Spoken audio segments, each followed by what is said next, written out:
Em 1932, uma nova ideologia política chegou no Brasil. A ideologia que prometia o nacionalismo brasileiro, o fim do liberalismo e ao combate aos comunistas, e outras promessas. A ideologia que tem como sua maior figura Plínio Salgado, que às vezes é chamada de o fascismo brasileiro, o integralismo. Hoje iremos ver como que seria o Brasil se tivesse se tornado integralista. História, economia, sociedade, tudo isso veremos hoje.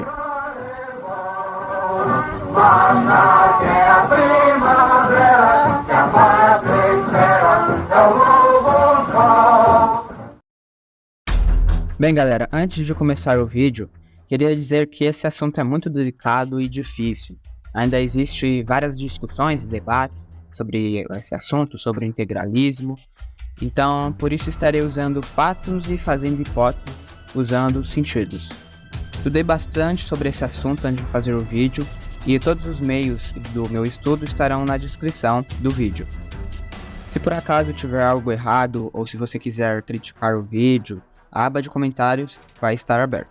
Ok, então, vamos lá. O integralismo brasileiro foi um movimento político criado por Plínio Salgado em 1932, usando principalmente inspirações das ideias fascistas dos italianos. O movimento integralista, ou a Ação Integralista Brasileira, como era chamado o movimento na época, era muito popular na sua época, tendo entre 200 mil a 700 mil simpatizantes ou filiados. Essa popularidade existia principalmente por causa das propagandas e tradições partidárias dos integralistas, como o lema Deus, Pátria, Família, o Anauê, a mão direita erguida e suas vestimentas. Também por causa da má situação da democracia liberal na época, que causaram os grandes movimentos radicais, como o fascismo e o comunismo. Estes movimentos eram vistos como alternativas ao liberalismo, que tinha falhado na época, como por exemplo nos Estados Unidos, na Grande Depressão, de 1929. Mas como o integralismo poderia ter se instaurado no Brasil?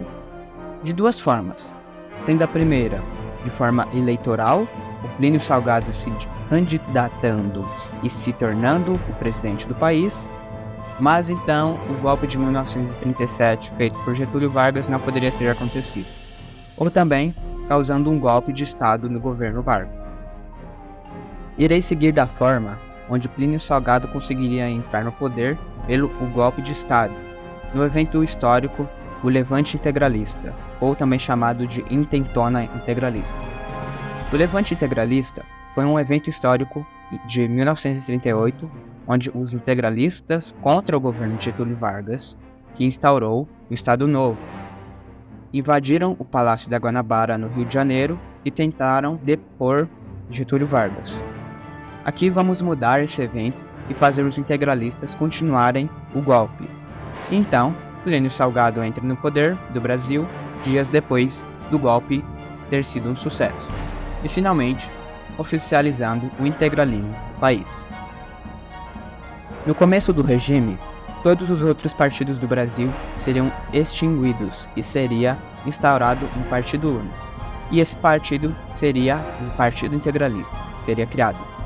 Haveria também uma grande perseguição aos comunistas, já que os integralistas são anticomunistas. Na época de 1930, sempre causavam brigas nas ruas quando ambos se encontravam.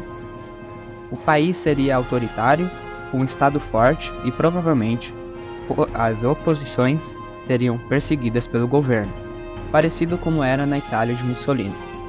Falando em perseguição, existiria uma unidade nacional, ou seja, um grupo paramilitar do governo, parecido como a SA da Alemanha de Hitler.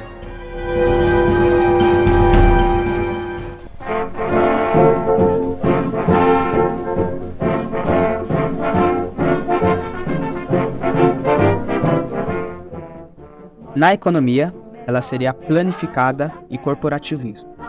Igualmente o fascismo, as corporações trabalhariam para os valores nacionais. O Estado também dará a garantia da soberania das pessoas nas finanças, mas haveria o fim das ações das empresas. ou seja, o fim do capitalismo especulativo. Haveria a autossustentação do país, então o país teria mais foco na circulação do dinheiro dentro do país do que fora, e por fim teria a iniciativa particular. Os integralistas defendiam o Ministério da Agricultura Nacional e outros departamentos que trabalhariam cooperativamente. Um banco nacional para os fabricantes e agrários e uma revisão e forma no setor exterior. Então poderia acontecer a remoção de empresas estrangeiras, igual aconteceu em Cuba.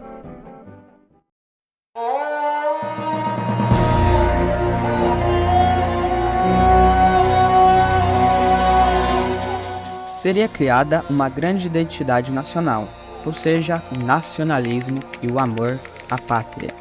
Nas escolas, seria criada uma grande doutrinação ao Brasil.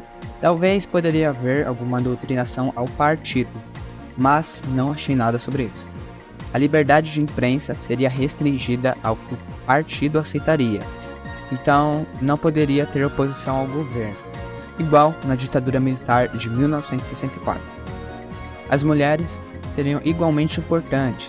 Para os integralistas, nunca tiveram uma ideia de machismo.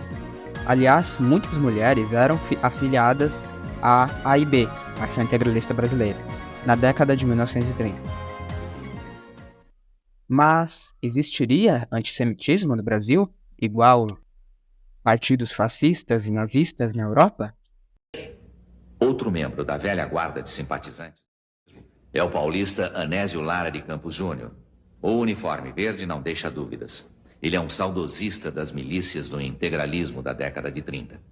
As milícias eram comandadas por Gustavo Barroso, o maior escritor antijudaico que o Brasil já teve. E o integralismo é uma antiga doutrina política inspirada no fascismo. Eu, pessoalmente, não acredito que tenha havido qualquer judeu morto em qualquer câmara de gás. Sim, mesmo Plínio sendo totalmente contra o antissemitismo, muitas pessoas importantes, como Gustavo Barroso, eram antissemitas.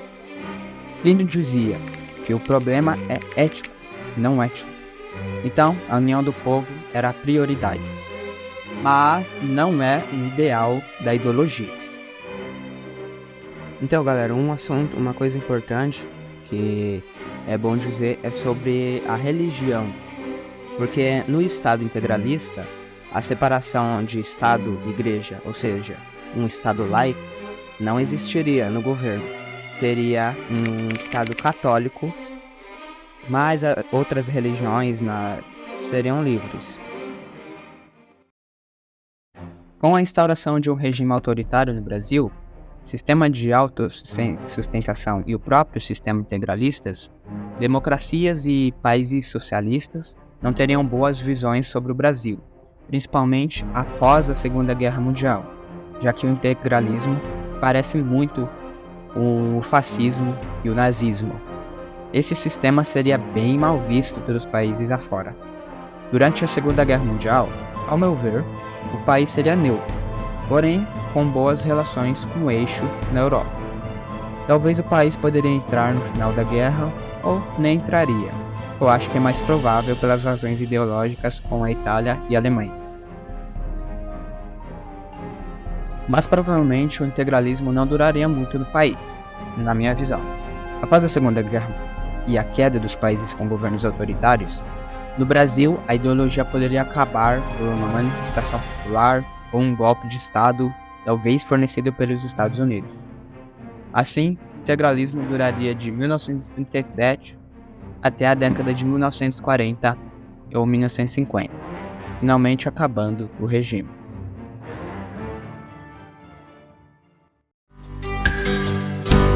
Bem, galera, esse foi o vídeo. Obrigado a todo mundo que assistiu até aqui. Espero que esse vídeo tenha explicado o que aconteceria com o Brasil na instauração dessa ideologia no poder. Espero que, se eu tiver errado alguma coisa, podem comentar aí nos comentários, porque é assim que nós iremos aprender mais. Eu vou aprender mais também. Se puderem ajudar o canal, tornem membro. Tem vários benefícios que eu tenho certeza que vocês vão gostar. Mas era isso, galera. Tchau e até o próximo vídeo. coração. Oh, oh, oh,